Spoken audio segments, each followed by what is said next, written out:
Hello friends, today I will going to share with you an secret which my Guruji shared it with me.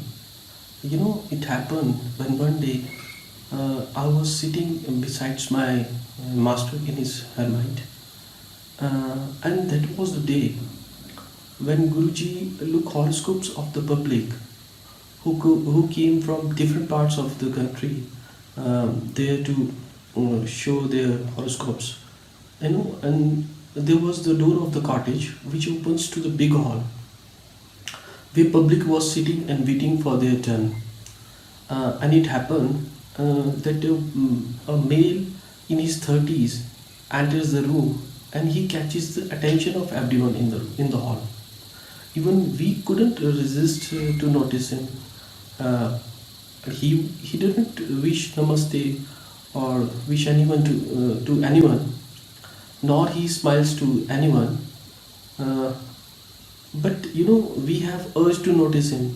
It's not that he was handsome or wearing some different clothes, but he got some aura, some charismatic personality. Uh, as you saw, sometimes people enter the room and scan the room for vacant seat in one glance and sit there, giving damn attention to people sitting around, you know, uh, and they walk gracefully to the room, neither rushing fast nor dragging their feet. The gait is very elegant. And seeing this, Guruji told me silently that this is Leo ascendant.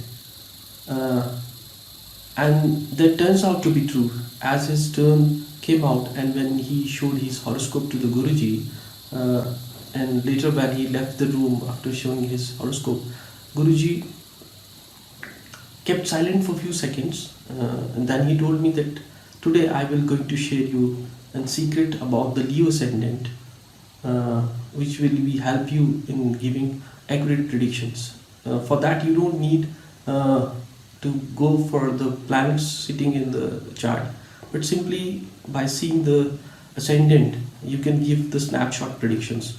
So his advices goes like that. He told me to understand Leo, we have to understand the sun. And he told me that as sun and moon has lordship over only one sign, for sun it is the Leo sign. So to understand the Leo, we have to first understand the sun. And due to lordship over one house, sun has a tendency to for a show off kind of thing. They like to show off or flaunt their things like that. And when we understand about the sun is a very handsome with very sharp nose, and his chest and thighs are very strong.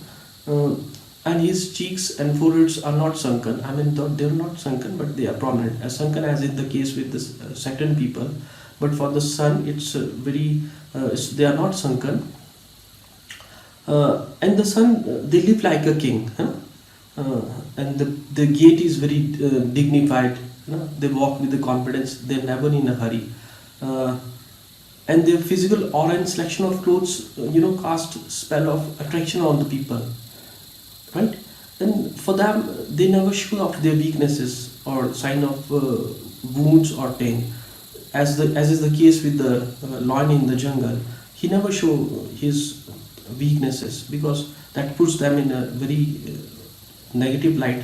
So they always hide their weaknesses or wounds like that. Huh? As you saw, lion in the jungle, which caused we inherently got attracted towards him. So that attraction is not due to fear. That is something different, some aura or some charismatic things like that behind that. And in astrology, we call the sun as the eye of the universe. So they can see the world around. They are good observer of the people, and they look around for the materialistic players. And one of the weakness is that they never dwell deep inside into themselves. So they are not good for self-realization. They can't take their inner journey, right?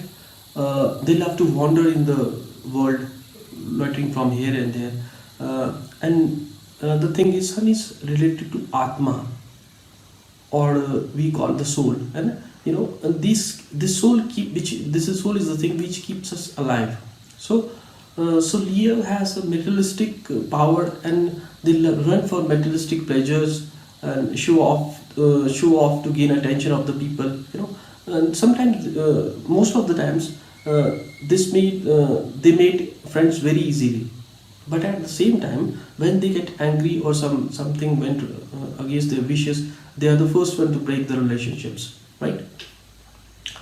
uh, and they always aim for higher things, or majestic, or grandness in things. Whether they purchase their car will be grand, or their house there's a bigger one with a lot of lights coming into the house.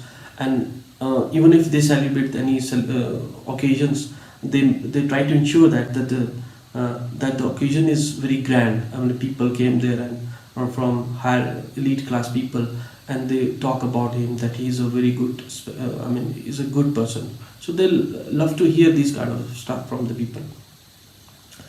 And due to this tendency, most of the times they are spendthrift. They spend recklessly on the, which most of the times puts them on, financially. Their planning is not going to be good for most of the times. And another thing is, they never listen to others' advice, because they think that they are the complete person and they have the knowledge about everyone. And they don't learn from their mistakes. They spend extravagant. They never listen to other people, which most of the times puts them in trouble.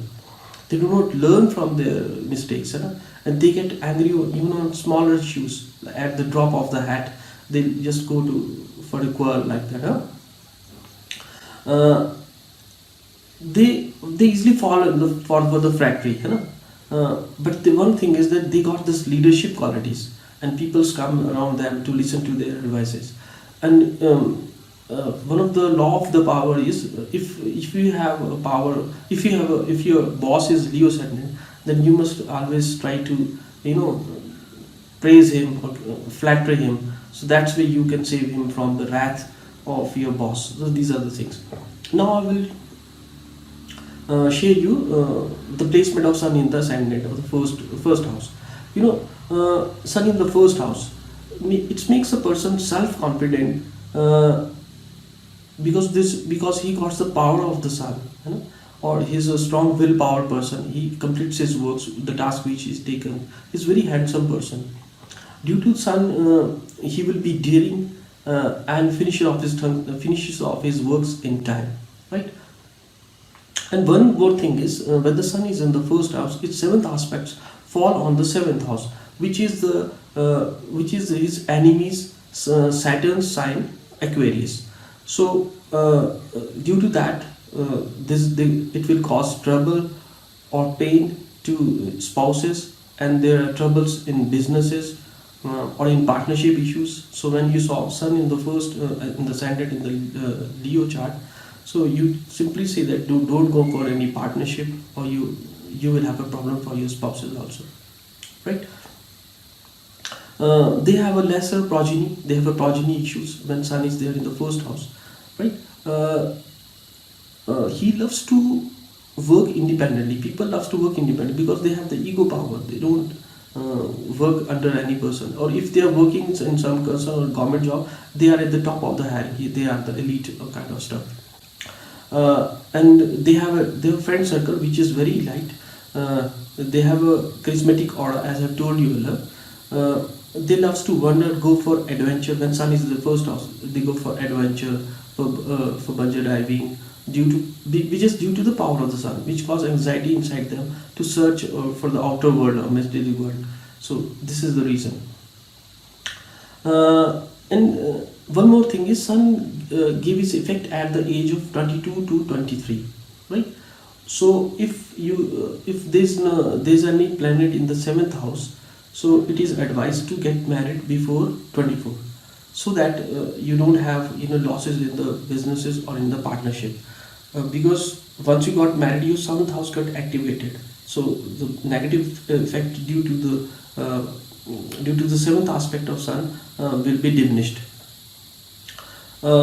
And the person will be religious minded and love to command people. He will take care of his father, he did not expect from his son, but he loves to take care of his father. For Sun, first and Venus in the seventh house is bad. It is bad for the spouse because they will quarrel with each other. For Sun in first house and seventh house, and Venus, for Sun, Mars together in the first house, it will cause person more and more energetic because both are fiery planets, and it makes the Sun very daring. They go for adventure.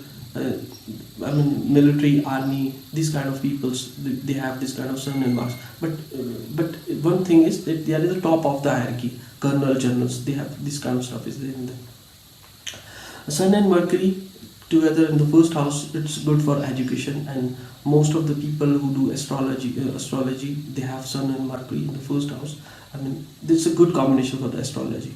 Then there is Sun and Saturn. It's a bad combination because Sun and Saturn are they are enemy to each other because there's a story of how Sun and Sun's wife Sanjana and his shadow Chaya give birth to Shani, and I will discuss that in next videos, subsequent videos. So it's bad. It's bad for business when Sun and Saturn are there in the first house, for business, or for partnership, or for spouse also. Sun and Rahu in the first house, it's kind of eclipse. In eclipse, there is a light of the sun is there, but the heat is missing. So again, problem for spouses, for Sun, and for business and partnership also.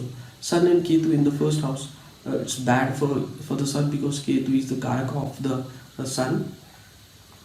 So for that, it was advised to give jaggery in alms to the to the people who give cleanliness jobs in our houses. So today we have discussed about this Leo ascendant, and I hope you will like the lecture. If you love to give comments, please give comments in the comment section.